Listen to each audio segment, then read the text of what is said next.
go ahead and call the meeting to order. It's 5:45. We have two board members on the phone tonight, so let's go ahead and do a roll call. Amy Riddle Swanson. Here. Charlie Schneider. Here. Mark Kilman. Here. Angie Skillings. Here. Carl Palmer. Here. Abe Smith. Here. Dominique Stewart. Here. Rachel Henderson. Here. Dale Dalkey. Here. Excellent. We have a quorum. We'll stand for the pledge of allegiance. I pledge allegiance to the flag of the United States of America and to the republic for which it stands, one nation, under God, indivisible, with liberty and justice for all. The mission statement of the school district of the Menomonie area, by embracing the unique needs and using the strengths of our diverse community, is dedicated to preparing all students to become lifelong learners, caring individuals, and responsible citizens. Does the board have any concerns or changes for the agenda tonight? All right. Hearing none, there's no recommendations and commendations this evening, and we'll move ahead to our December highlight on youth. So in the board members' packets, you can all see the presentation that was put together by the building principals for the December highlight on youth. And this will be going out to a message to families this week. But there's a lot of great things that happened over the past month. We're just running through a few of the items. At the high school, All in the Timing, a series of one-act comedies, was performed by the Menomonie High School students. They did a great job with that. Two students qualified for the state swim and dive competition. Moving on to the middle school, they had a terrific Veterans Day program, which is highlighted in the presentation. At Downsville, there was saying goodbye to their UW Stout block students that helped work with the students throughout the fall. And I'm not going to read through all of these, but just a lot of great activities to be highlighted with our students. We thank everyone in our community who continues to support our schools. Remind us again, Joel, how do the public see those? That'll go out in a message to all families this week. Also, it will be posted through our social media accounts. Yeah, we really encourage you to check it out. They do a great job putting information together. Next, moving on to student representative communications, Katrina Duskowski and Rebecca Ayler.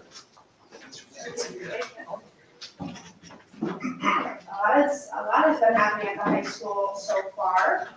Start off with FCCLA. The students are preparing for their projects for the regional competition. Will be held at Stout on Wednesday, February 15th.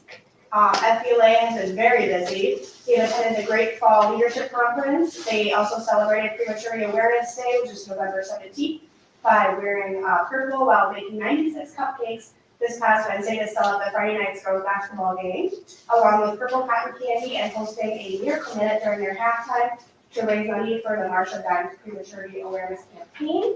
The members are now bringing bells for the Salvation Army for the month of December. And the 22 to 23 FBLA regional competition will be held at St. Croix Central on February 4th. 19 FBLA members are, as of right now, signed up to compete. Moving on to the NHS band, the high school bands have their annual winter concert tonight, actually, December 12th at 7 p.m. It will feature the Jazz Assembly, the Mustang Band, and the Wind Symphony. The prep band is also in full swing as the bands are performing at least one event per week throughout the months of December, January, and February. And many of the students are now geared up to the spring break trip. About 46 students are signed up for the 7-night Western Caribbean Band Festival cruise out of Miami. Their performance highlights on the trip include a performance at the local school in Roatan, Honduras, a performance in Miami, and a performance on the ship as well. Students will also be participating in many fun and educational activities at the ports, including trips to the Mayan ruins, snorkeling, kayaking, dolphin swims, manatee swims, and visiting the cave, as well as visiting the lagoon of 7 colors and a bunch of other cultural experiences. Okay, so for DECA, 11 boys have chosen charity, and they're competing in an event this Wednesday in the auditorium at 6 o'clock. The boys are currently collecting money for their charity. It's $5 to attend, and all proceeds will go to the winner's charity. The boys that are competing and their charities are available to view on Instagram and Twitter.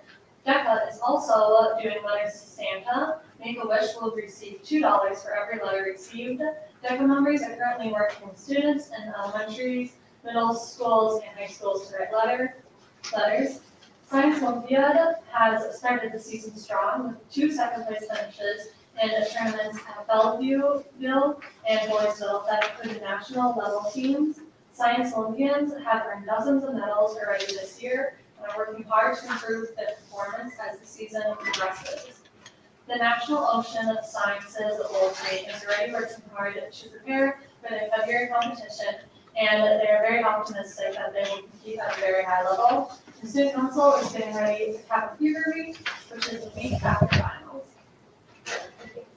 Thank you. I heard a lot about the purple cotton candy when my daughter came home. Good work on that fundraiser there. Moving into community communications. Comments of the people of the school district of the Menomonie area are encouraged and appreciated by the board and administrators. Education is a partnership with the schools, parents, and taxpayers, all being important participants. Members of the public are welcome to provide comments to the board during the community communications items listed in the agenda. This is a time to air concerns and express your opinions on issues. There should be no negative personal attacks against any individuals, including staff, board members, or administrators. The opinions, beliefs, and viewpoints expressed by the various speakers during communications do not necessarily reflect the opinions, beliefs, and viewpoints of individual board members, the board as a whole, or the school district of the Menomonie area, nor do they reflect the official policies of the SDMA. Please indicate if you would like the board president to direct a member of the administration to respond to your concerns. Speakers will each get 3 minutes in the order with which these comments were submitted. The first speaker is Josie Pillman.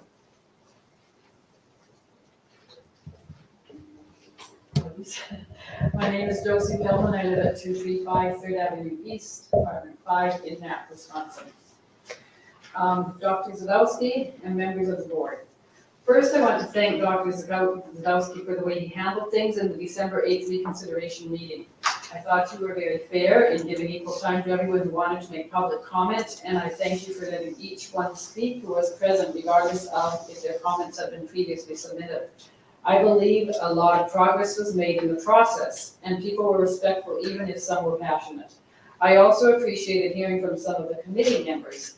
We are learning. There's always room for improvement. One suggestion that might be useful would be to actually have a back and forth, maybe like a debate style. In this way, points that are made could be refuted or reinforced. It helps to understand where both sides are coming from, and thus how they are arriving at their conclusions. Most in the community are not very familiar with the educational system of rating books, awards, and what that means, even the Library Bill of Rights, for example. So although these systems may bear weight for those trained in educational degrees, etc., they do not bear the same weight for those trained, they do not bear the same weight for parents and community members. What does bear weight is common sense, the laws of nature, reality, morality, and truth. Parents do not want their children to be told that lies are true. Parents want to be able to trust the teachers to be people of character who will speak truth. Parents want to believe that the teachers have the discernment to be passing on wholesome ideas to shape the minds of little ones in a moral, righteous way based on reality. Books are very powerful. Parents want to trust the teachers to carefully choose books based on truth. Parents want to trust teachers to squat back harmful, hurtful books not based on facts. So tell a little child that he can change his gender if he feels like it is not reality. It could also lead him astray. We do not want our children arriving at middle school or higher indoctrinated in false teaching and thinking they can change their gender based on feelings. A second suggestion for evaluating books by this committee would be to look at the actual makeup of the reconsideration committee. I would suggest having one school board member, as I have suggested before, and maybe a well-respected spiritual leader from the community. As we heard at Thursday's meeting, transgender books actually teach a religion different from what our society is based on.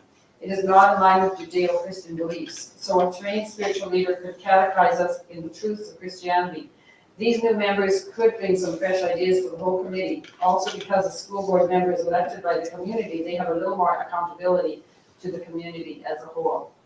And I would like this to be addressed, but Dr. Zadowski has been addressing quite a few of my concerns, so thank you. Thank you, Josie. Next, Danny Kissing. Hello, my name is Dan Gissing, and I live at 1710 West Fifth Street, Menomonie, Wisconsin. Thank you for allowing me to speak tonight. First, I want to thank the school district and school board for letting us know about the reconsideration meetings and when they are at.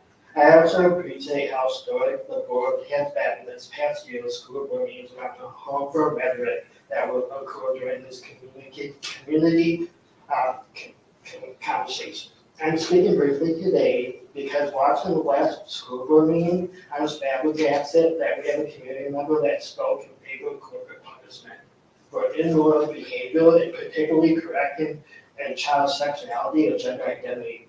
I would challenge that this statement is outside moral and should not even be considered. As research shows that through these study around social work, found a direct link between childhood trauma and adult onset chronic disease, incarceration, and employment challenges. I would also like to thank President Snyder for signing Wisconsin 18-31 policy for this community member and for the further education. Lastly, I want to thank the school board for supporting our educators in autonomy in the classroom and supporting our online students. Thank you. Thank you. James Swanson.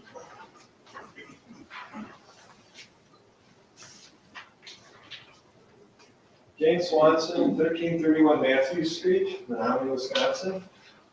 Thanks for letting me speak. For a long time now, a gang of people have been showing up at school board meetings to spread hate and lies about the LGBT community, students, staff at Menomonie School District. Granted, many prominent politicians have also espoused the same views.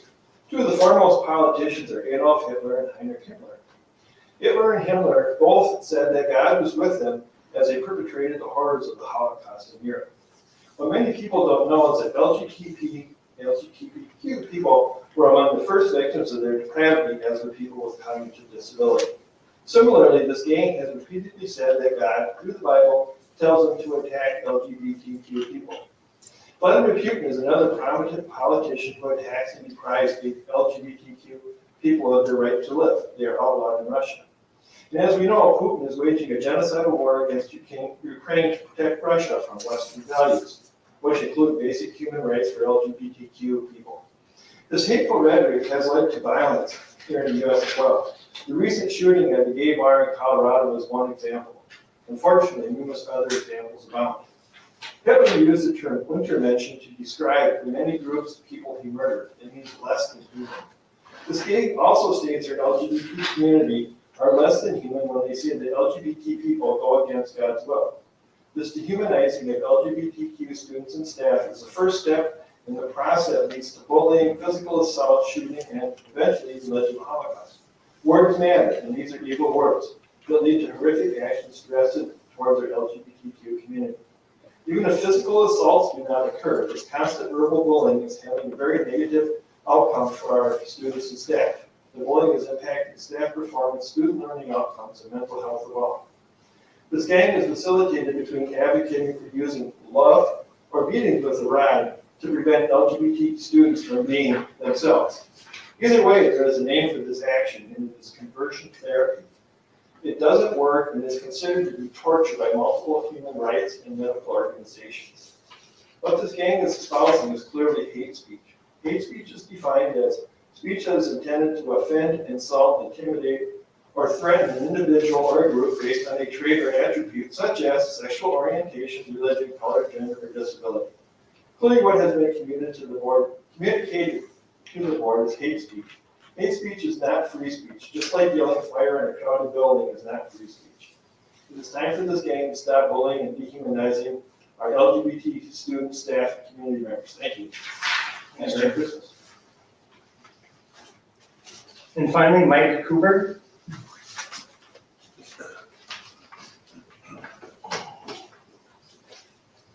Cooper, E4627 Third Avenue, Menomonie.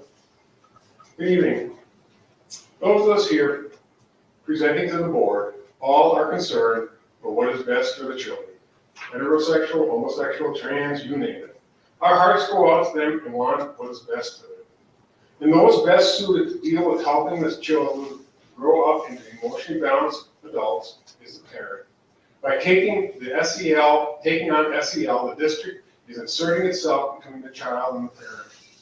How is it okay for the district to allow a child without parental knowledge to make potentially life-damaging and irreversible sex change treatments?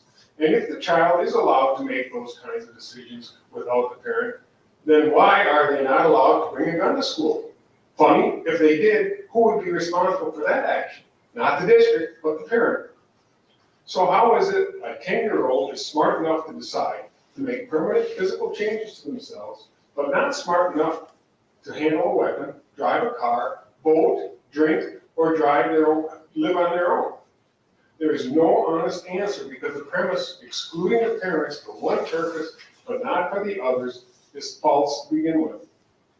Ultimately, the problem all of us are dancing around is who we think is best suited to parent the child.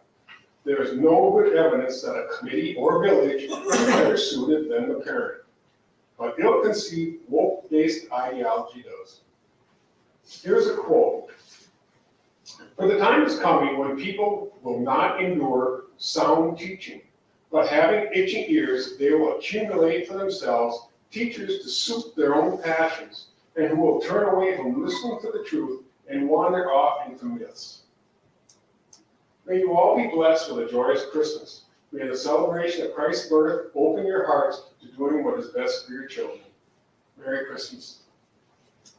Mike? Carl, 1 second before we move on. If anybody would like to submit their written comments, I know Mrs. Pillman sends those in ahead of time. If Jim or Danny or Mike, if you guys want to submit your written comments, you can either leave them with maybe Sam here at the corner, or feel free to email them in to Jenny or myself if you would like that done. Thank you. All right, moving on, revenue and expenditure reports for the month ended November 2022. Okay, I'm gonna take a look at the revenue report first. Okay, for the month of November 2022, we received in $3,516,718.71 in the general fund. Some of that, or the majority of that, is our equalization aid payment that was received. And then we had other local revenues received in as well. The gift donation fund 21, we received in $191,226.98. And then our special education fund, so far we've received in $65,851.43. We did receive our November special education payment. It's not reflected in the totals here. We get those statements a little bit later, and so that will show up on our next month's report, but we did receive that payment. Moving on to the expenses by function report. For the general fund 10, we're at 24.42% this year compared to 27.33%, so lower than last year. Of 27, we're at 26.65% compared to 27.35, so we're a little lower there as well. And then for food service, we're at 29.48% compared to 27.92, so a little bit higher. Nothing out of the ordinary for the expenditures in these different funds for the month, it's just bill timing. And then if we take a look at our expenses by object, this is all funds combined for the month of November. Overall, we're at 24.12% compared to 26.33%.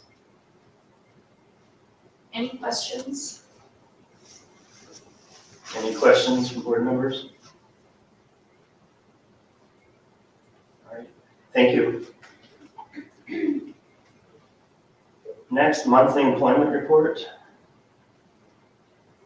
This report is a standing agenda item for the school board. If there's any questions for Sam, you can ask them now, otherwise we can move on. Any questions? All right, moving on. Action to approve the consent agenda. Do we have a motion? So moved. Angie? Second. Second.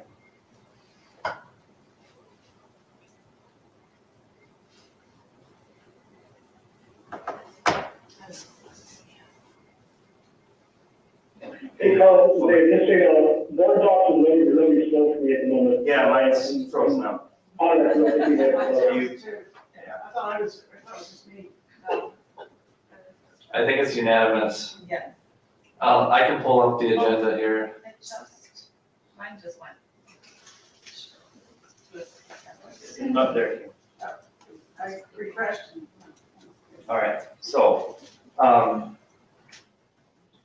in this consent agenda item package, there's the minutes of the board meeting November 14th, the minutes of the special board meeting November 28th, financial reports approving general fund checks in the amount of $2,121,447.86 and cash receipts in the amount of $133,849.09 for November 2022.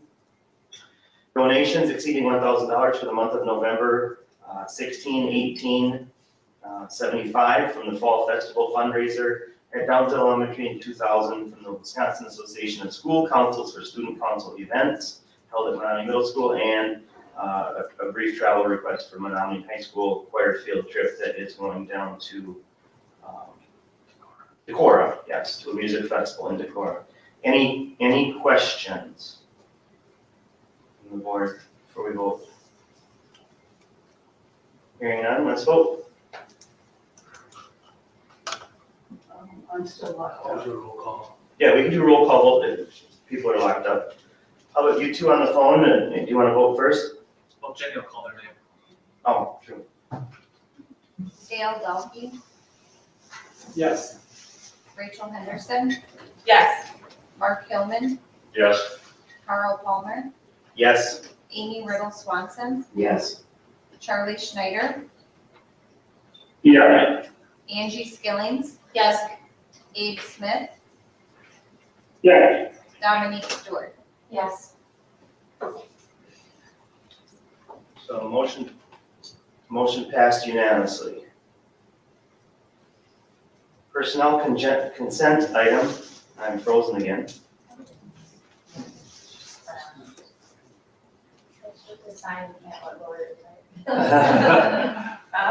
Yeah, this is an issue with the software, it's not our network. Here we go. All right, so recommendations for personnel. We have retirement of Lori Smith, effective June 30th, 2023. And no request to hire at this time. Do you have a motion to approve?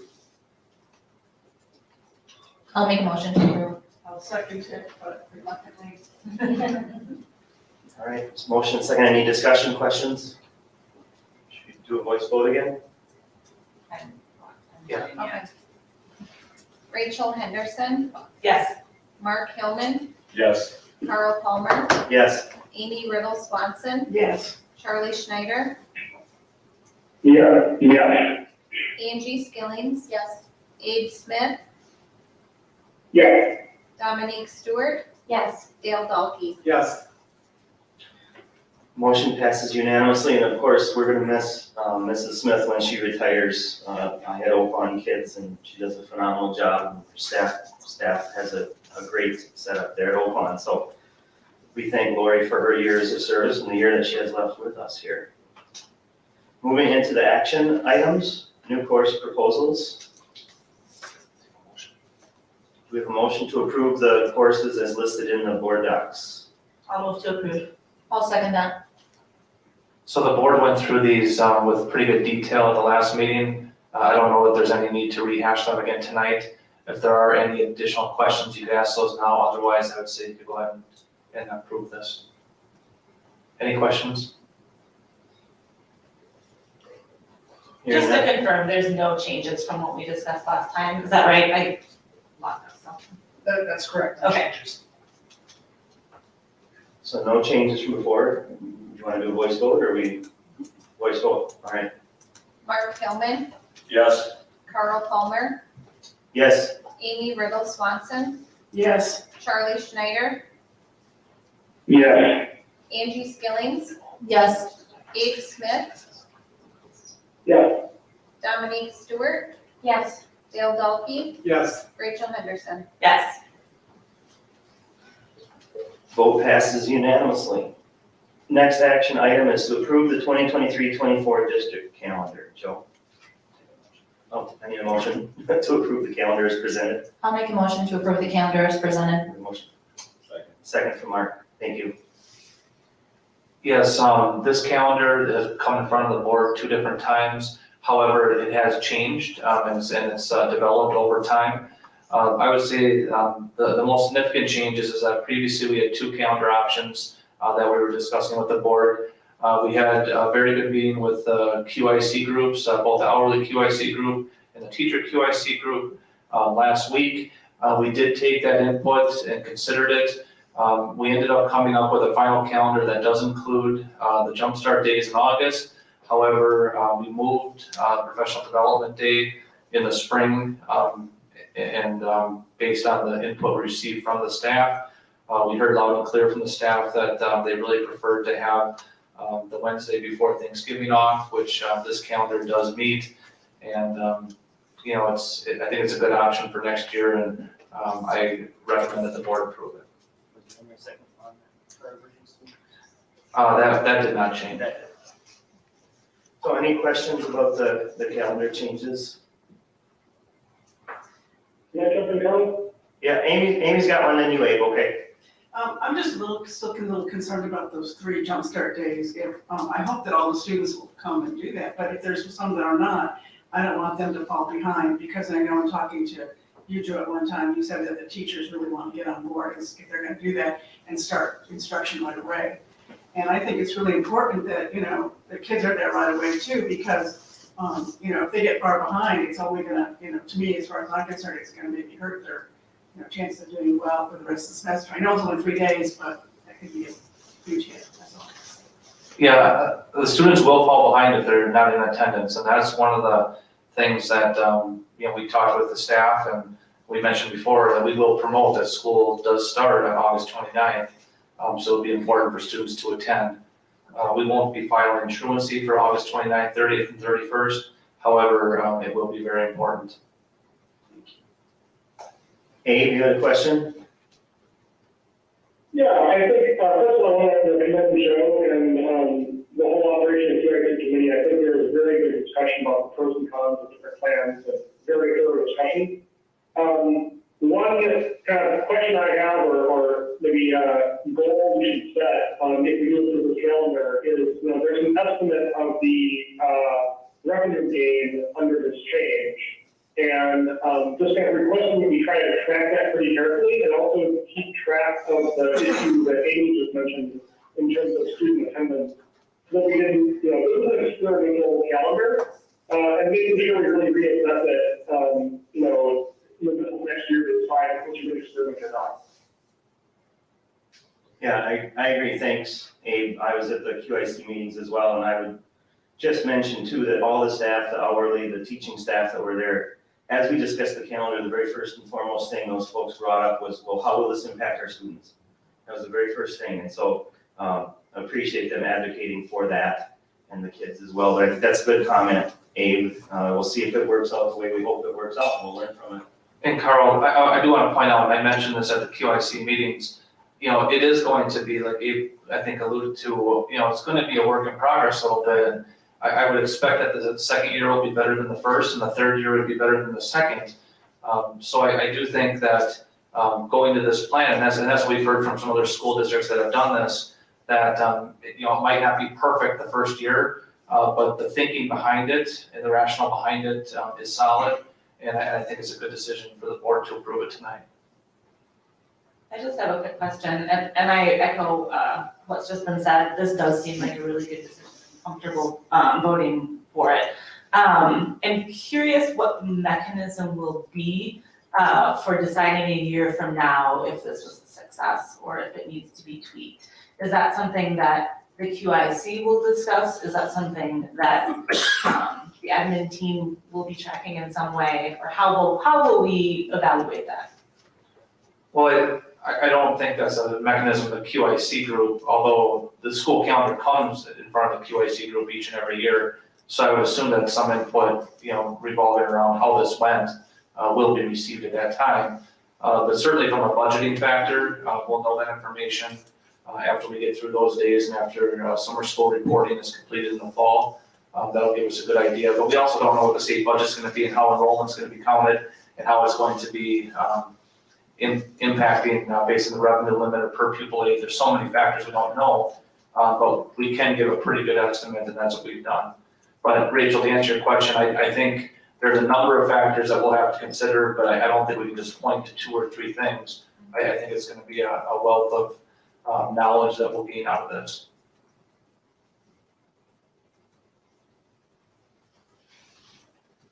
Do we have a plan for the expected, extra income, or is that just going as part of our general budget? Well, it would be a general budget expense, and we don't know what the state budget's going to be, so we really don't know what that amount would be. My anticipation, based on early estimates, is that the state's not gonna give us enough funding to continue programming the way we have it. So I don't think we'll have a problem spending any extra funding. Other questions? Before we vote? All right, let's do voice vote. Carl Palmer, Yes. Amy Riddle Swanson, Yes. Charlie Schneider, Yes. Angie Skillings, Yes. Amy Smith, Yes. Dominique Stewart, Yes. Dale Delphi, Yes. Rachel Henderson, Yes. Mark Hillman. Yes. Passes unanimously. Next item, approve the SDMA library media plan as presented. Do we have a motion? I would like to make a friendly amendment to it. Do I need to do that now or later? I think we have We need a to motion. motion first. I'll move to approve. I'll second. Motion, a second. So Rachel. Yeah, Rachel, and then Amy.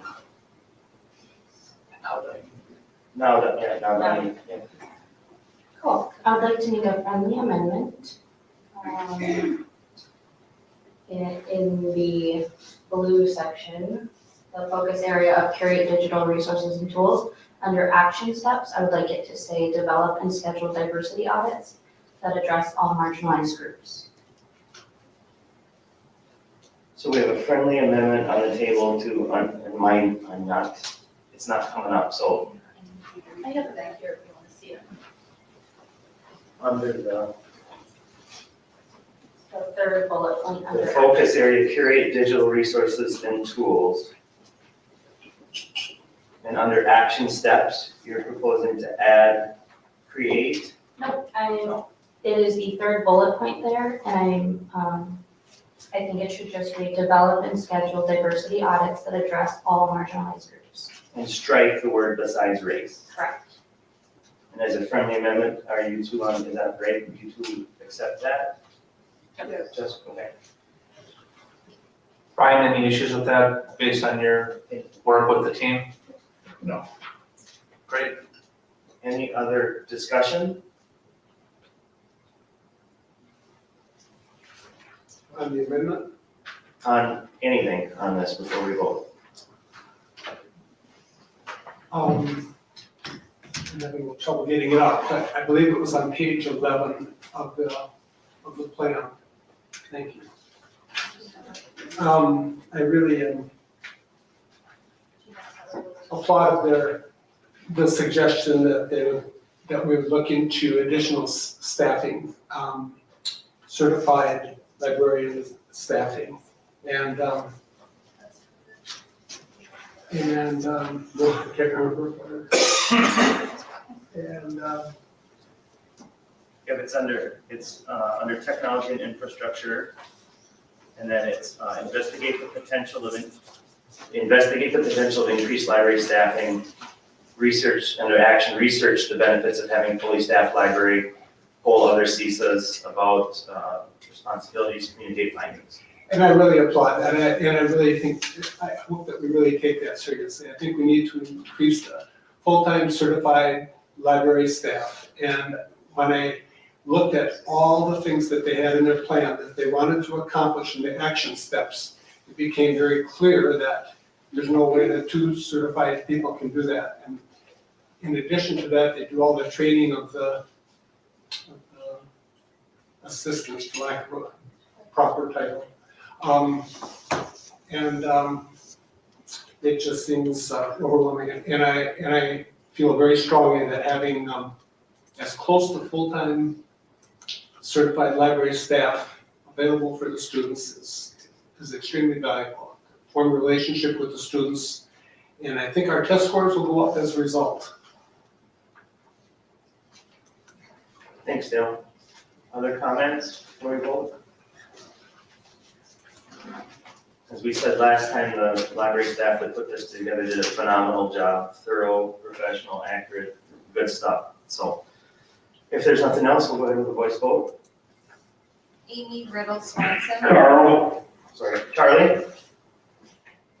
could you please read for me again Dominique's suggested change? Yep.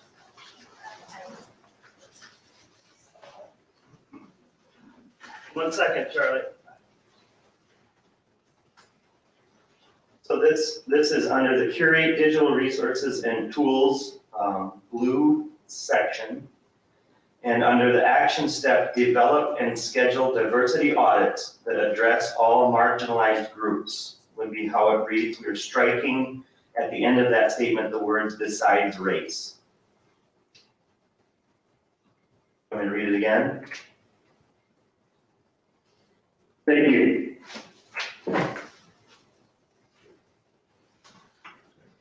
If there's no other questions, we'll go on voice vote. Amy Riddle Swanson. Yes.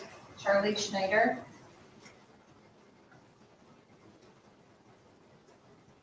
Yes. Angie Skillings. Yes. Abe Smith. Yes. Dominique Stewart. Yes. Dale Dalkey. Yes. Rachel Henderson. Yes. Mark Hillman. Yes. Carl Palmer. Yes. So the library plan as proposed passes unanimously. Moving on to an action agenda item, approve legislative advocacy proposal as presented in the agenda. Move to approve. We have a motion to approve. We have a second. I second. Second from Dominique. Discussion? I have a couple of items.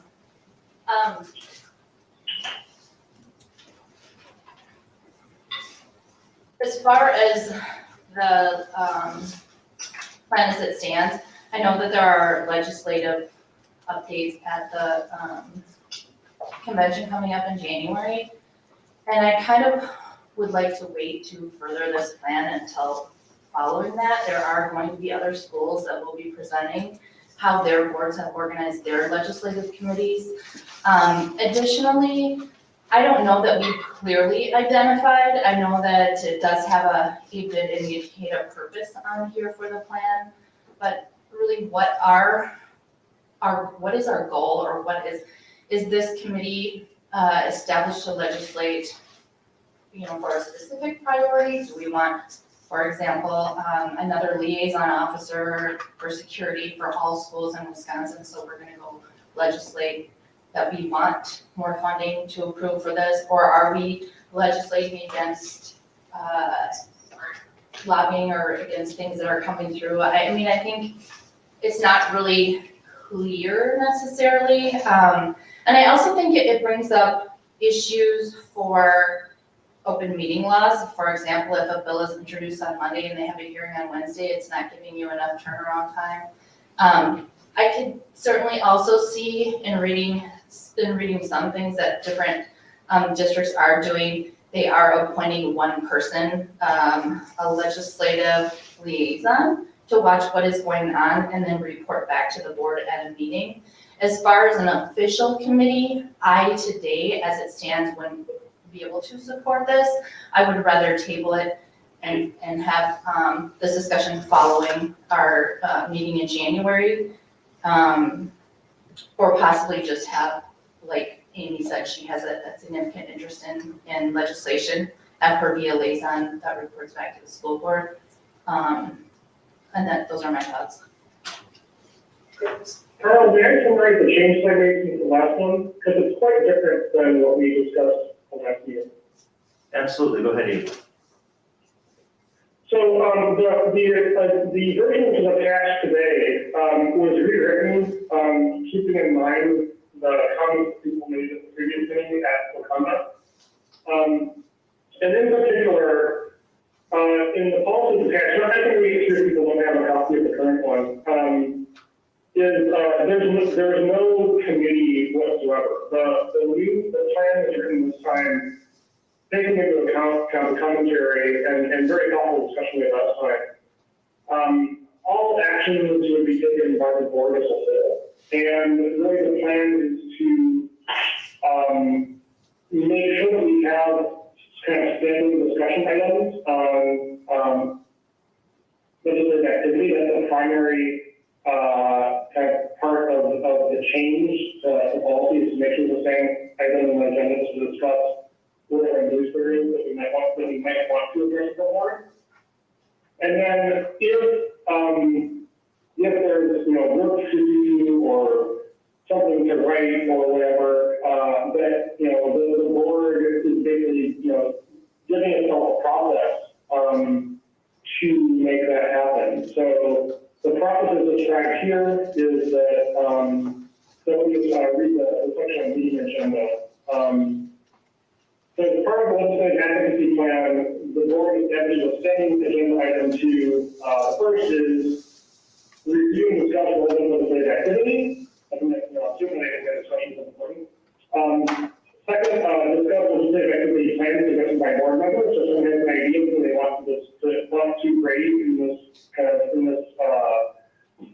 bucket of tasks, then that is a way to do it. So if we do want to discuss, how state funding for research opportunities work and how that would be the time to discuss it. And then if necessary, set an ad hoc committee for draft work. So maybe we decide that there's something we really care about as a board as a whole, and we want to maybe write a letter or make a pamphlet or make a newspaper post or whatever it might be, because it's the perfect way to respond.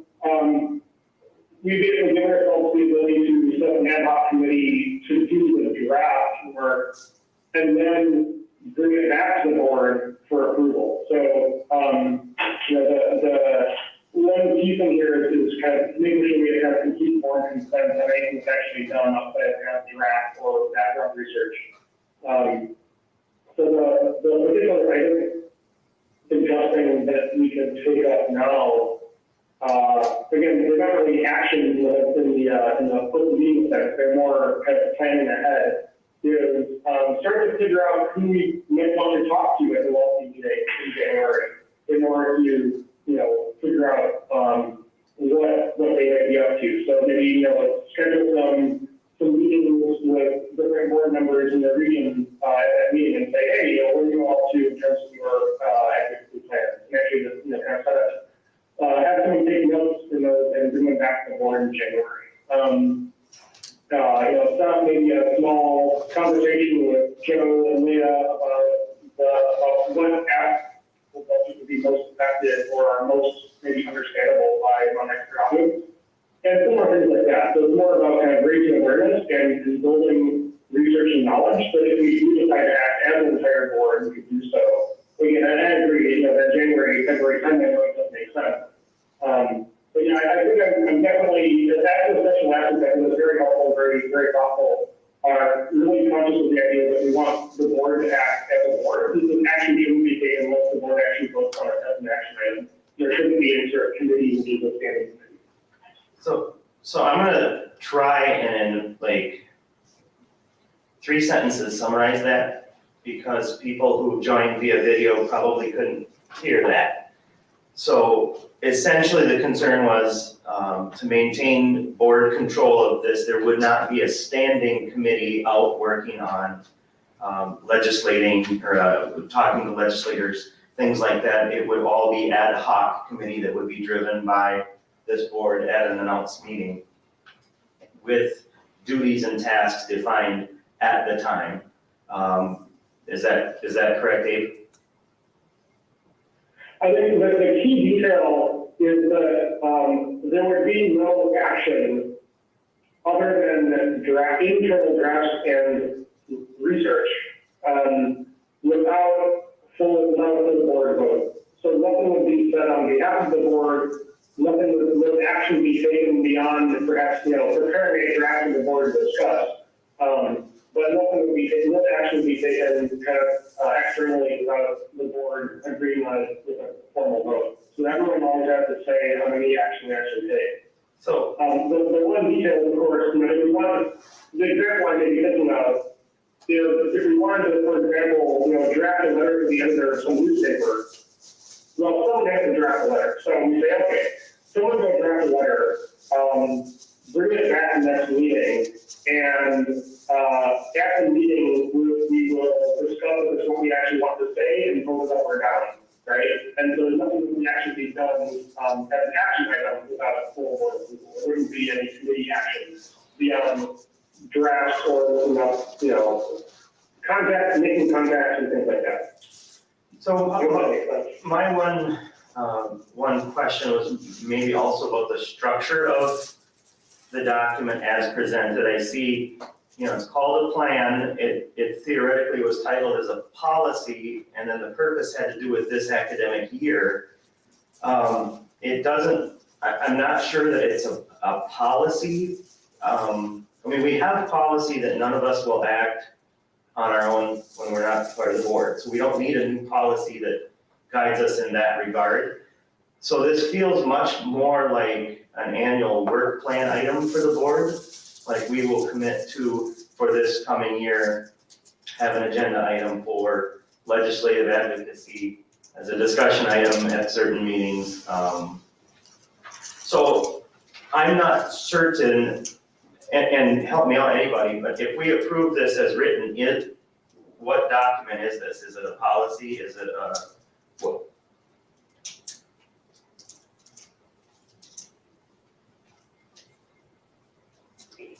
Carl, Charlie, go ahead. From my point of view, a policy is something that is written in very specific language, typically by the administrator or in concert with the administrator at least, and then approved by the board at 2 consecutive meetings, I believe. So if we wanted it to be a policy, I don't believe we can make it a policy tonight. We have to have a first reading and a second reading. I personally would not be supportive of it being a policy, but like you, Carl, more of it being a plan, work plan, if you will. Because I think it's easier for us to change it and mold it as we want to, especially this first year, as we decide how we want to do it and continue it throughout the year.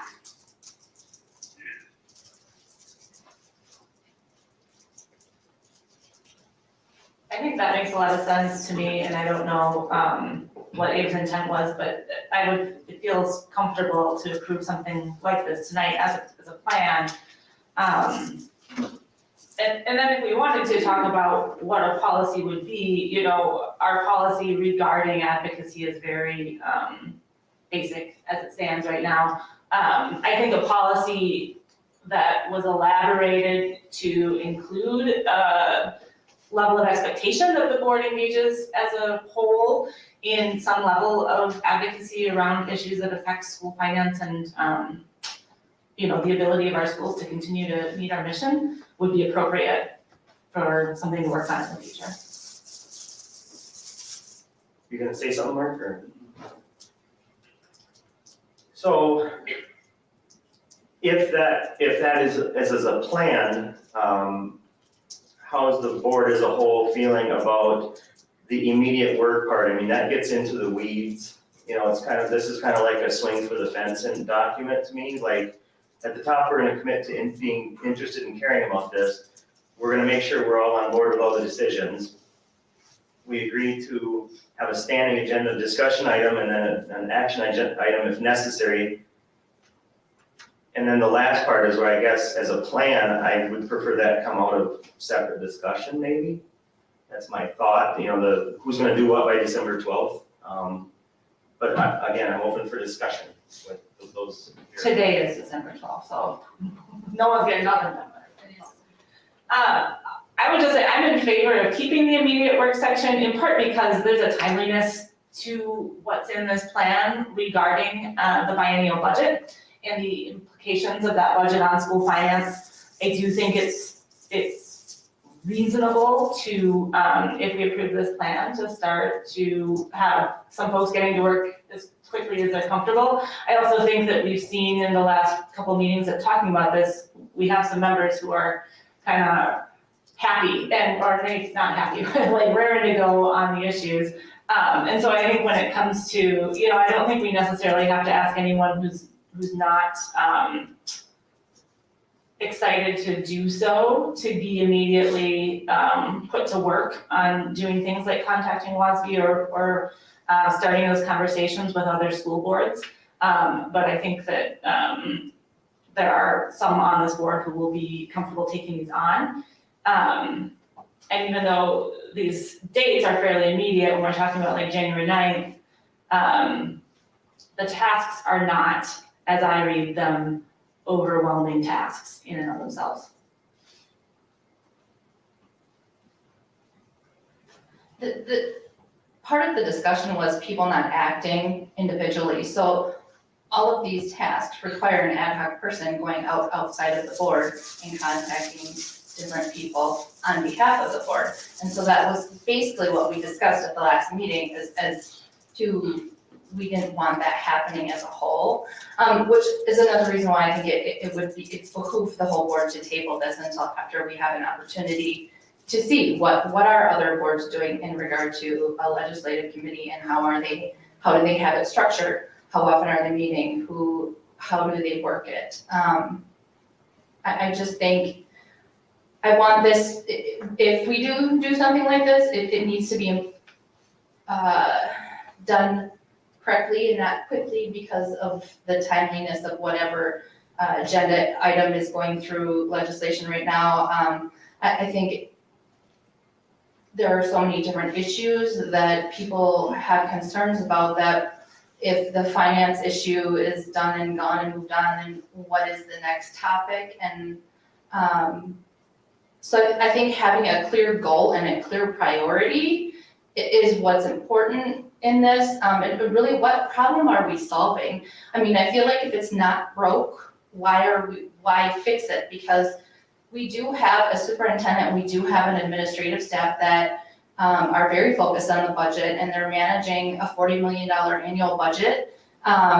They do communicate with our legislators, they do work as a superintendent group. I did contact the WASB legislative advocacy person, and I asked a few questions, and I guess, correct me if I'm wrong, Joe, but he did say the superintendents do work on that through their Wisconsin Superintendent Association, that they do attend meetings and they are educated on legislation and what's going on, and how Joe is the professional here, and he knows better than anyone how these decisions are affecting our district. So I think all of us, creating these little ad hoc committees and going out here and reaching out to different people, it would be very easy to represent the board necessarily, represent your own personal agenda and instead of that of the board.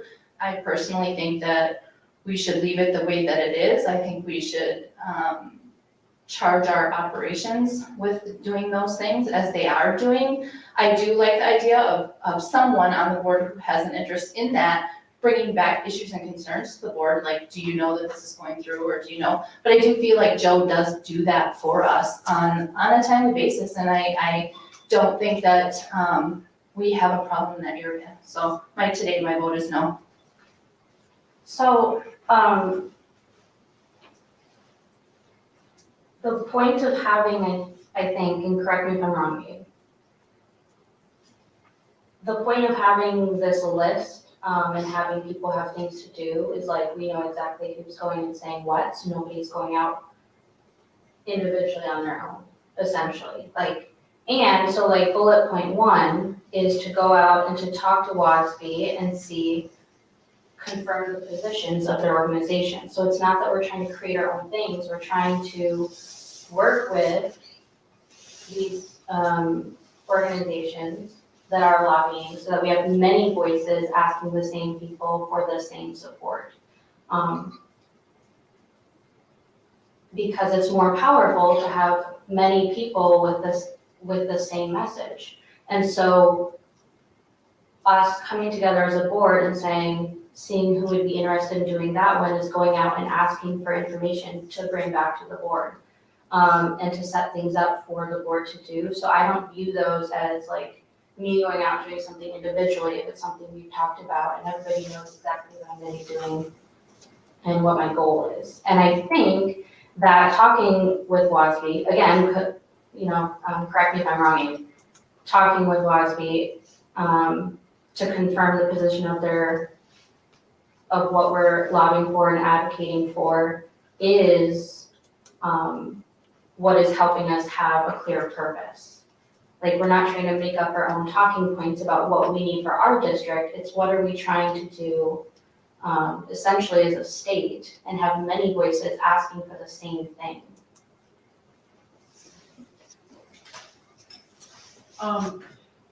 First of all, yes, I appreciate that we have a superintendent that does talk to legislatures and all of that kind of thing. And then we also have WASB that does lobby for us. But again and again, I've heard Dan Rossmiller say it every single thing I've been to. They don't know what you think if you don't say it out loud, if you don't let them know. They don't know. We could think, sure, our superintendent is lobbying for more money. Great. But how do we know for sure that the whole school district or the whole board of the school district wants that to happen? And I just think it's really important, and I could be glad to be a, legislative liaison or even aide, I don't care, doesn't have to be me. But I think it's really important that we do keep up with the issues that affect us and affect our kids. I think that's really important. And so I'm not sure about, the way to vote on this, other than the fact that I do think we need to do something that recognizes the fact that we as a board need to act when things are not going what we feel is that it feels is the best for our kids. Joe? First of all, I'd like to say that I agree that advocacy is very important, and I think having many voices advocate for public schools in the next budget process is very important. I will say that we are doing a lot of work from the administrative level. In fact, I was just at a meeting last Friday, and the 30-plus schools in CISA 11 are working on drafting a joint letter to kind of describe some of the major points that we feel are important for our area here in Wisconsin, and I'll be looking forward to sharing that with the board in January.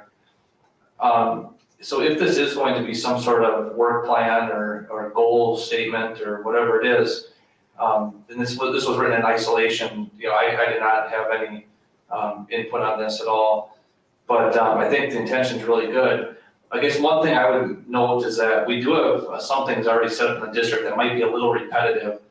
We do have our mid-year budget hearing coming up on January 9th, and I see there's a goal here about having some slides and such, and I think, maybe getting through that budget hearing on January 9th, I think the board may see some stuff at that budget hearing that could be useful in terms of what slides you may want to share or pieces of slides that you want to put together. But I will caution the board members, it's a lot of work, and I don't know if this is work that you're charging to us or you're charging to each other or how that's going to go. But certainly I think it would make sense to try to work together and not parallel each other. That's really helpful to hear, Joe. Thanks for clarifying that. I would maybe just sort of throw out, I guess I'm the person who moved to approve this plan. I don't know if I could make a friendly amendment on my own motion. But we could talk about approving the first page of this plan, which is essentially would be approving for our board to have a legislative advocacy plan. But it would leave out approving in this meeting some of the specifics of those work tasks so that they could be edited, so that they could be adjusted as, in consultation with Dr. Sadowski or kind of as folks feel, if folks feel uncomfortable with like some of the specifics in those tasks.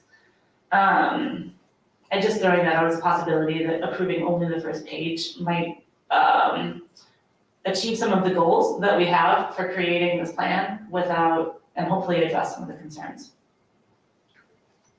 So I'm not a parliamentary pro expert to know if you can friendly amendment your own amendment, like, anyone? Charlie, Charlie, do you know? Not off the top of my head, I can look it up myself. I have a question of Rachel, of her friendly amendment. So Rachel, would you then end the motion just above meeting agenda? No, I would leave in, well, what I'm talking about would leave in meeting agenda, because I think that's a general meeting agenda is how I read it. So I think what this plan is saying is we'd have a standing agenda item to review relevant legislative activity, and that's what that meeting agenda would include. And so I would leave that in, and I would just end it at the end of what, at least to me, reads as the page break on my computer. So after it reads additionally the board's agenda, blah, blah, blah, to work assigned in prior meetings, period. That would be my proposal to end the plan. Does that make sense to you, Joe, as what I'm suggesting there? Yeah, I think, I understand what you're suggesting. I will say it seems more of a policy document, page one. And I almost wonder if that's not something where the board would actually want to look at creating policy, whereas page two almost makes it more of a plan. I guess that'd be the concern there. It's almost like that stuff in page one is more policy related. But certainly it could be done. I wouldn't let Robert's Rules of Order get in your way. The whole purpose of Robert's Rules of Order is to make sure that the will of the board is being done. So I think I would just, Carl, probably ask if there's any objection to Rachel changing, if that's what she wants to do. It just needs to be very clear what's being talked about. And if there's an objection, then I think the board could go through some of the procedural stuff, but I wouldn't let the procedural stuff bog you down. So before I ask you if that's truly what you want to do, I have a second question that would be kind of procedural, in that if we take out any of the proposed actions in this document and approve it without those, are we unable on this current agenda item to assign any ad hoc individuals to do information gathering before January, for example, because it wasn't listed as an action item on the agenda? I'd be curious to hear if Abe is concerned about that. I don't think so, based on the way that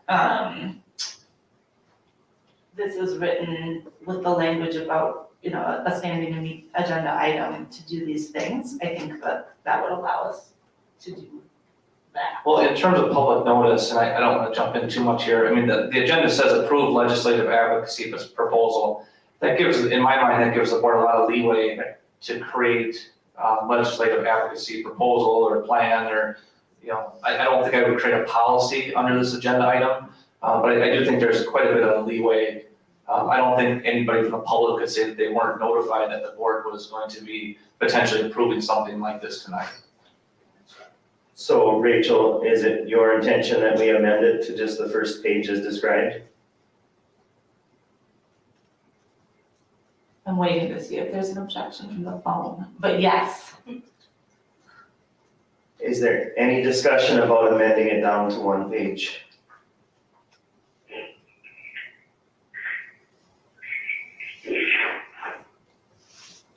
Any member may amend an amendment, a motion by way.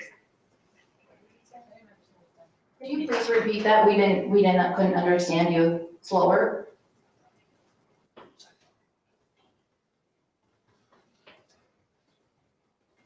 Hey, can you say that again? Charlie, please. I believe Charlie said that, yes, the person who made the motion may amend it, I believe is what he said. Yes, I said any person can amend a motion. Thank you. Any person can amend a motion. So the motion's been amended, Is that okay with the secretary? and Dominique, it's okay with Dominique. Discussion? I thought it comes on the policy versus plan detail. So, yeah, I honestly wasn't sure what to name it, and I didn't have time to consult with, an expert about what it should be called. The reason I thought it might be a policy as opposed to just a work plan is I wasn't sure whether adding a permanent item to the agenda was, I thought the agenda layout was part of one policy. That was my understanding. So I think there's a draft agenda on the board docs, on the board policy document. So I assume that because of the proposal, part of the proposal is to put that on the agenda in a permanent form, so that might be a policy, which is why I use the word policy. But I think my interpretation personally is that other than that one detail, it is essentially, it is more like a work plan than a policy, right? But it is somewhere on that line, I'm not quite sure, I think it's really, John Charles to know how to categorize it appropriately. So now my computer decided it had to reboot.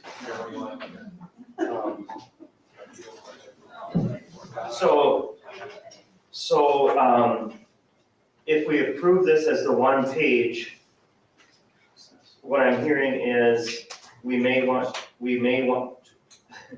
to remove the term policy 200/TBD from the top, as it's under legislative advocacy plan.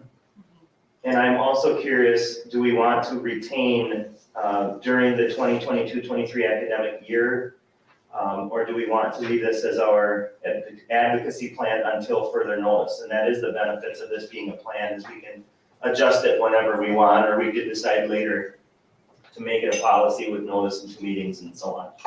So I would support the first page if we amend to remove language regarding policy and remove 2020-23 academic year. So just say the Board of Education will, and this is our intention as a plan. So that's an amendment.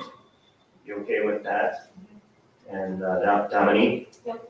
Any So I should say yes out loud. discussion?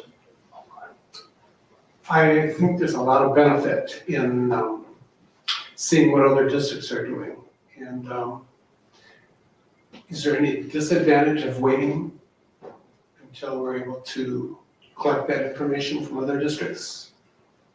My question would be, how are we gonna collect the information if we wait? Like, I think passing this plan kind of jumpstarts us into this process of starting those conversations with other districts, or starting the conversations with the WASB advocacy folks. So I don't think this plan precludes us from like taking in information from other districts and adjusting our strategies. There is a legislative update breakout session at the state convention that is going to go over and cover and have districts presenting their plans and how they have them structured and laid out. So, I mean, I still think it is also, in the interim, it is your First Amendment right to advocate to your legislator. And I think that it would behoove us to slow this down and do it right. So Sorry. is it your perception, Angie, that if this was passed as is tonight, but no other direction given, there would not be any actions happening before the next meeting? Right, we would be saying this is our plan going forward, but until this board says, here's the ad hoc committee and what they're gonna be doing, we don't have any actions happening. Well, what is the point of passing it tonight if you're not gonna assign this whole page of ad hoc stuff that they want done? I mean, there's 5 bullet points here. Contact WASB and WASDA staff to ask about lobbying timelines and to confirm the positions of those organizations. Report to the board on January 9th. Discuss with the district administrator and financial director what the school budget information would be most informative and understandable to a non-expert audience. An ad hoc committee would assemble that information into a handful of slides to be discussed by the board on the January 9th meeting. These slides could be used as a foundation for future meetings with legislators and the community.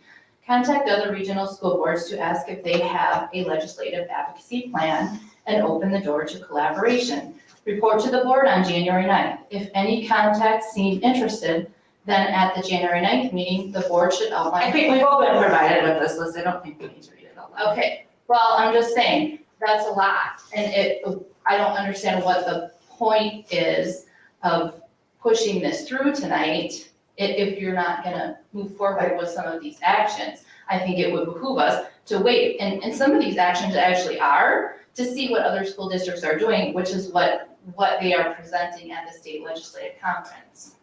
I think my intention was to separate the 2 pieces such that if everyone thinks this is a reasonable approach, whether we do it today, tomorrow, or February, that's the first page that we're talking about, that's the motion.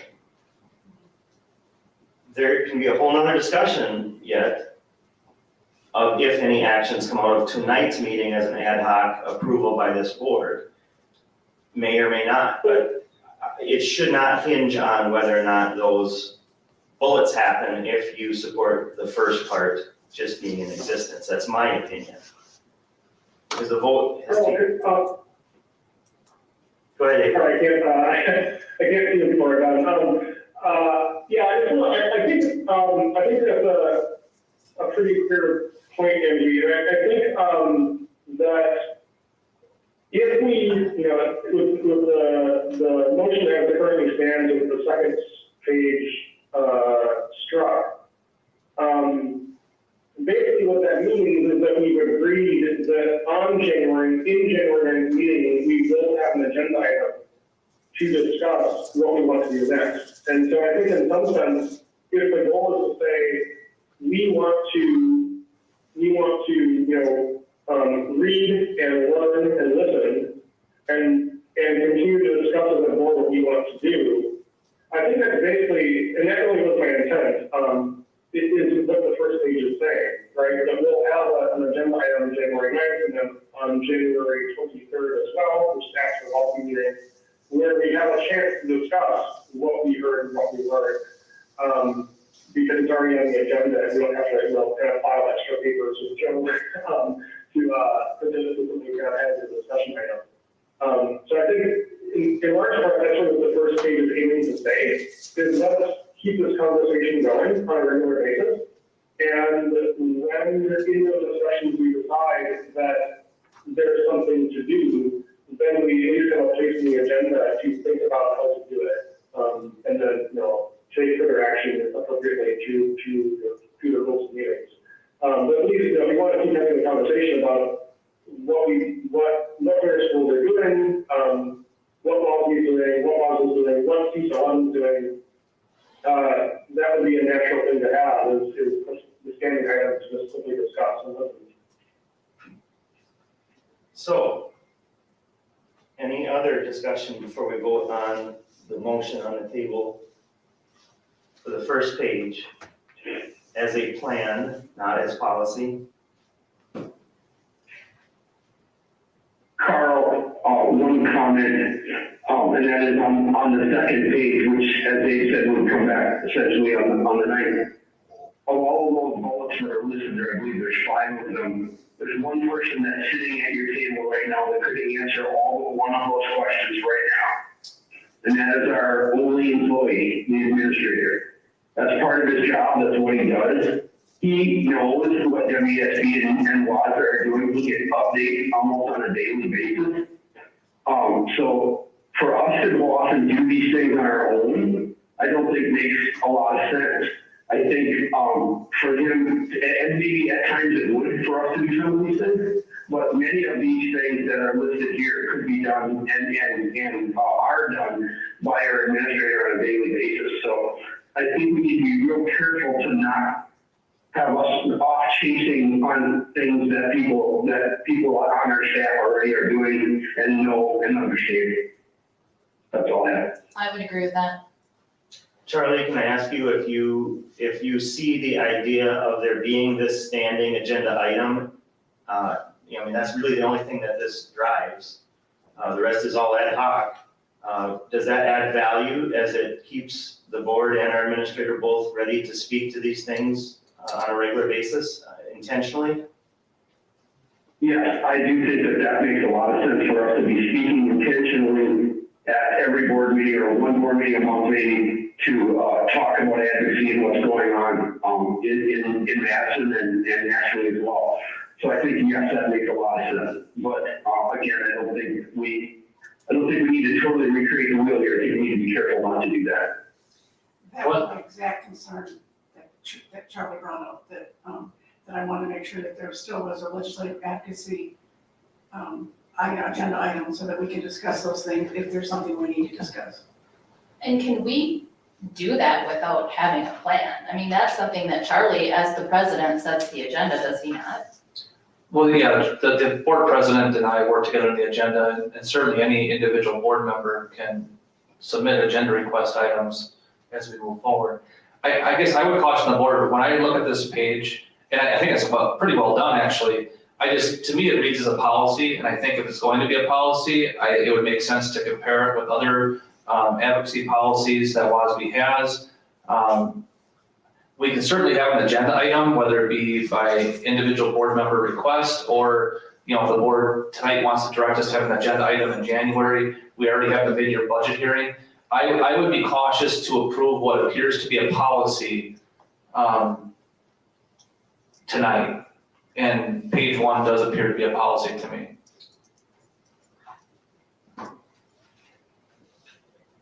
So what does it take, Joe and Charlie, to have an item be a standing agenda item? So that an individual board member doesn't have to each meeting request it? The board can direct that at any time. So essentially, that is what this plan would be directing.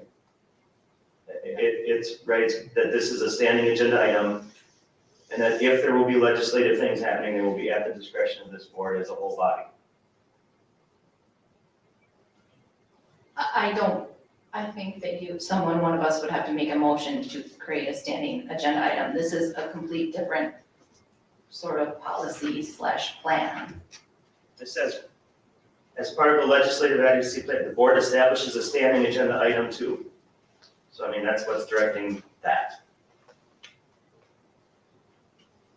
That's a piece of this plan. Correct. There's a number of other policy-related items, such as the purpose. And if we approve it as a plan tonight, we could amend it at any time, like after we connect with other schools potentially. Or this would also be a framework if we wanted to move it to policy at some point.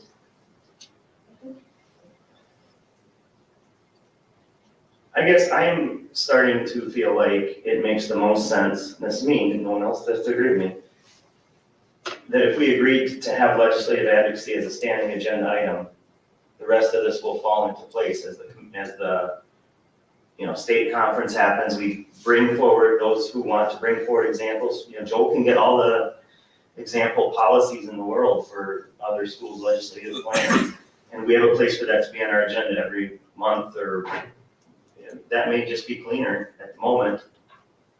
Carl, to me, it makes a lot more sense to work together instead of working in parallel isolation, because that's what this plan feels like. Whereas I think if we just had an agenda item, I think, whether it be individual board members who get ideas or things from the convention or from WASB Communications or other research that they're doing, certainly I get a wealth of information, as do members of my team, working together on, I think, would seem to make a lot of sense to me.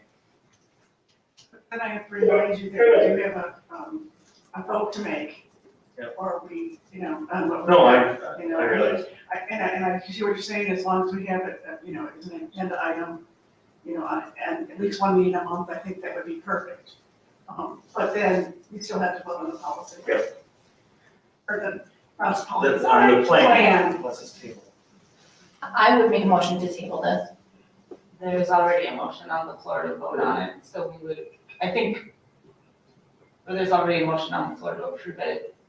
Can't move to table it until that's settled. I don't think so. Let's call the question and vote on this. And as a comment,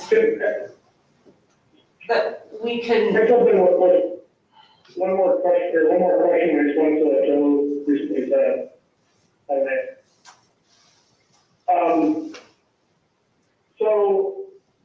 Maybe the question was on the board. So the agenda items, I personally think the agenda item is the key thing here that's most important. Having a place and a time to discuss these questions. If I look through the first page, the purpose is basically, it's a somewhat vague mission statement, right? Which is, let me hear the bear in some sense.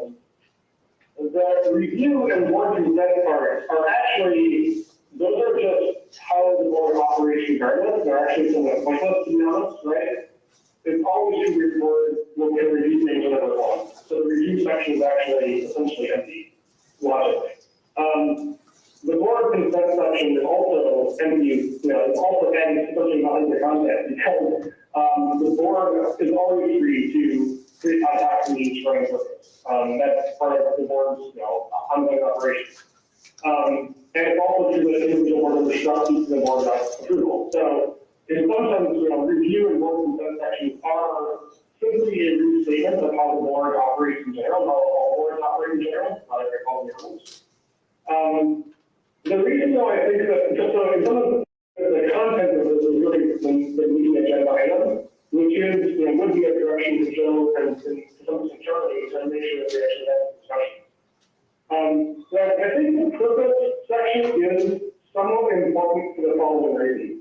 I think, many people all around the table have expressed the concern about not, about meeting the Menomonie Convention.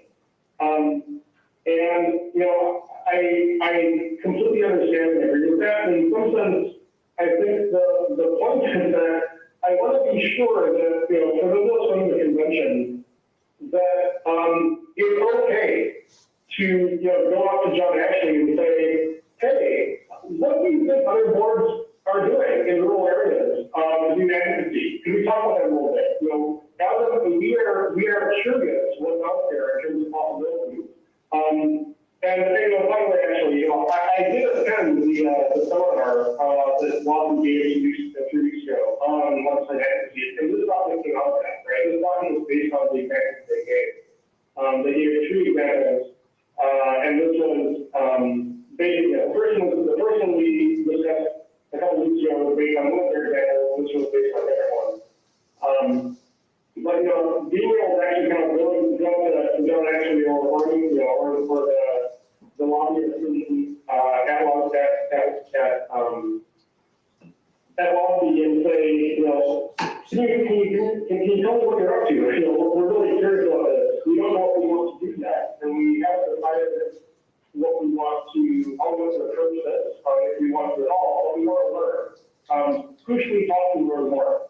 Right? To me, that's sort of the key question of that purpose, is that this is something the board is curious about, and kind of giving us that sense of purpose that it's okay to have this conversation. Again, not concerning the board against their position, but that the board is interested in learning more and putting out those viewers. So that's kind of why the purpose section was useful. But I do agree that the actual motion or the meeting agenda is actually the core part here, making sure that we have a direction to have that on our agenda. So that all said, if I understand the way things went, we had the initial motion, we had the second, we had the friendly amendments that adjusted it. We had a motion to lay on the table, but no second. So my understanding is that we still need to vote, correct? Well, it does say on here that for main motion, I'm sorry, for the main motion, it does say, you can reconsider or rescind. Down here, I don't know if that pertains to, it says a main motion. That would pertain to the motion to adopt the Right. the plan. Oh, okay. Yeah, my suggestion as the maker of the motion is that we call the question, we vote on this. And just as a comment, if it fails, that someone could make a motion for a standing agenda item. But I do move to call the question. So let's vote. Voice vote. So make sure you know what you're voting on. We're voting. And this is, just to clarify, this is just for the first page. The vote is for the first page presented minus the statement under the title of Policy 200 TBD minus 2022-23 academic year. No second page starting at immediate work. That's all gone away. Correct?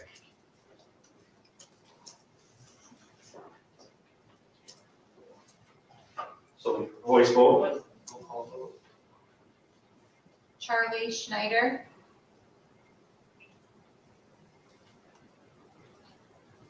No. Angie Skillings, No. Abe Smith, Yes.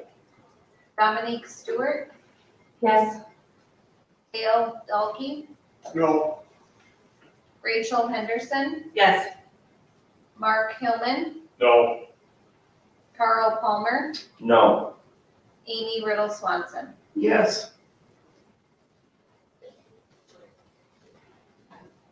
So the motion fails 5-4. I'd like to make a motion to make a standing agenda item to review current legislative advocacy work and relevant topics. I'll second that motion. Okay, now wait a minute, is that for every board meeting or once a month or At regular board meetings. just at regular board? At the regular board meeting. Which would be the first meeting of the month, right? So we have a motion, and who seconded? I'll second. Oh, I'm sorry, Charlie I think, seconded. was it Charlie? Charlie seconded. Sorry. Charlie, that was you? That's correct. Thank you. Any discussion?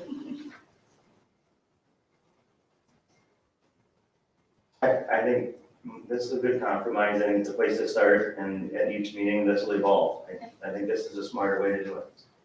Not to belabor this, would there be any desire to move it to the second meeting of the month when the agenda is usually a little lighter?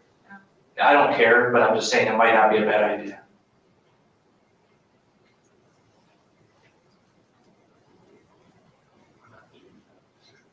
Yeah, it's fine with me.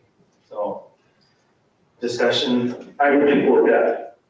Okay, yeah, that's fine with me. I think in general, it's fine with me, and maybe the question is, again, thinking about timeliness, thinking about the timing of the WASB convention, like, maybe the motion is good to have it be at that second meeting when the agenda's lighter, but we add something to the agenda individually for January 9th, so that we're having a conversation in advance of the convention. Does that make sense? Yeah, we'll have an item there anyway for January 9th. Okay. Yeah, okay, so I'll amend my motion to be for the special board meeting.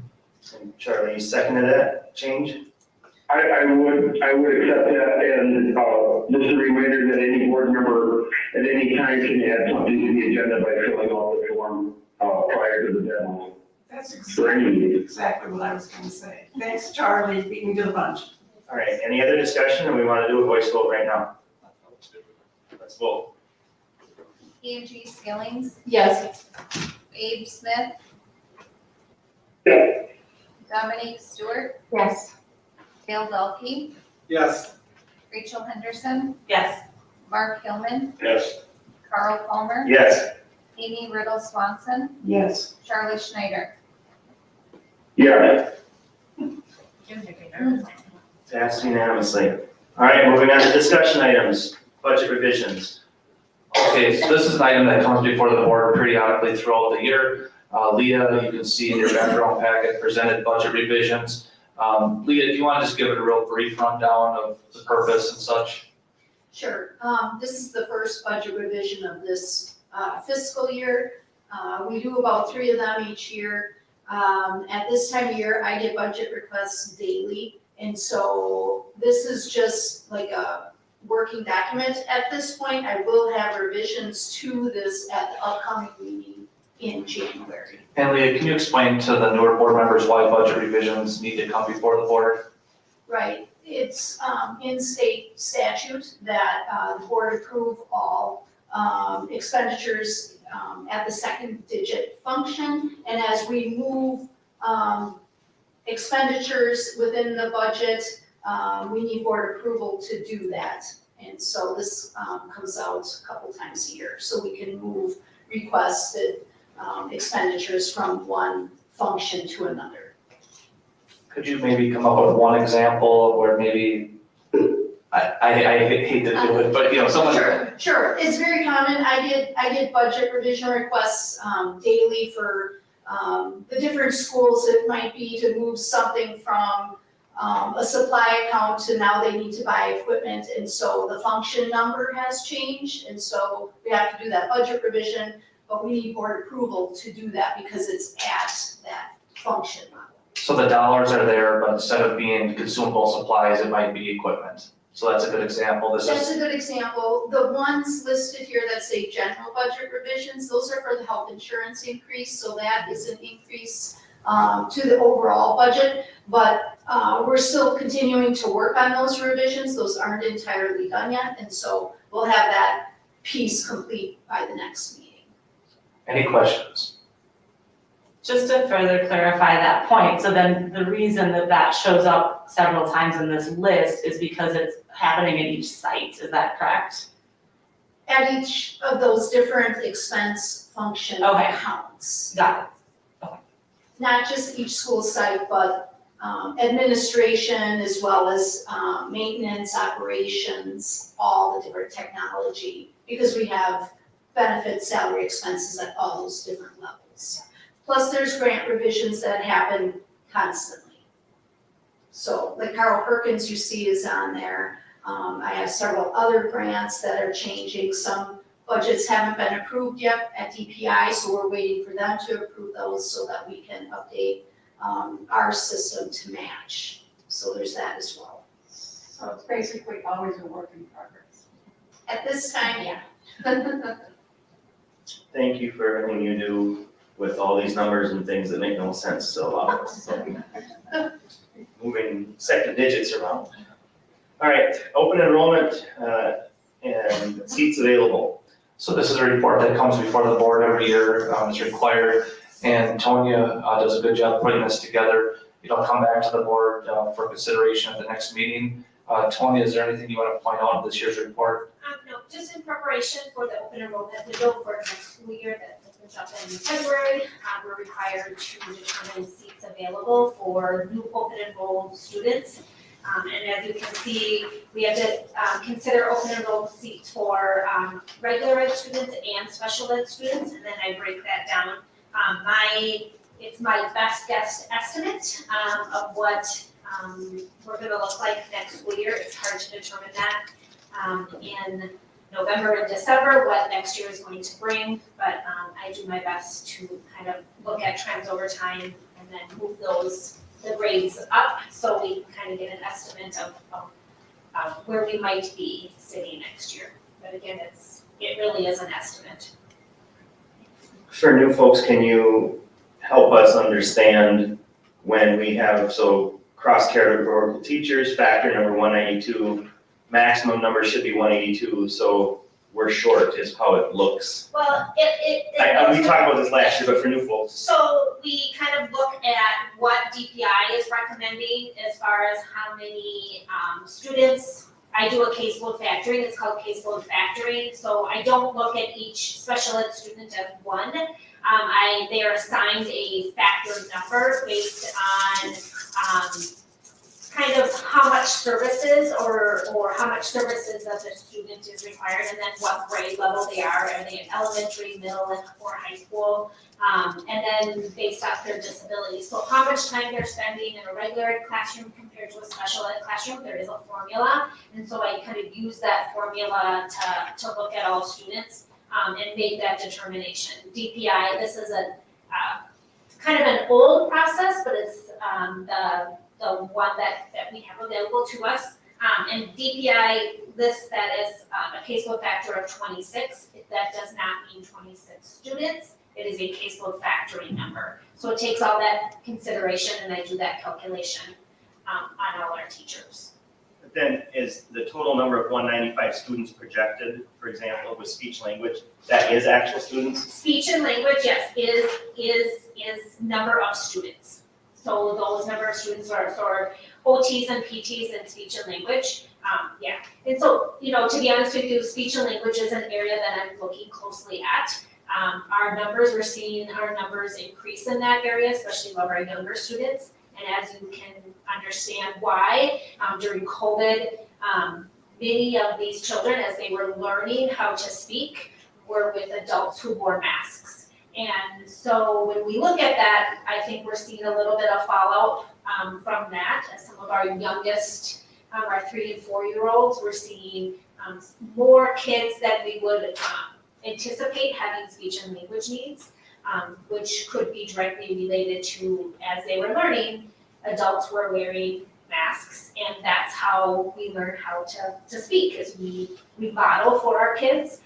So we are actually doing some, a little bit more education, again, in some of our classrooms, in our 4K classrooms, to talk to teachers about really the importance of modeling, and we're having some discussions with parents too, the importance to model, especially for some of our youngest learners, so. Any questions? Can I ask a question, Charlie? Carl, yeah? Or sorry, Carl. Yeah, so one thing I noticed, is, most of these say no space available, and I think you have a good explanation of what the capacity limitations are. How is that comparable to previous years, especially pre-pandemic? Are there typically spaces available in this program, or have they been full many years in the past? They've been full many years in the past. So yes, this report is very similar to previous years. Thank you. Any other questions?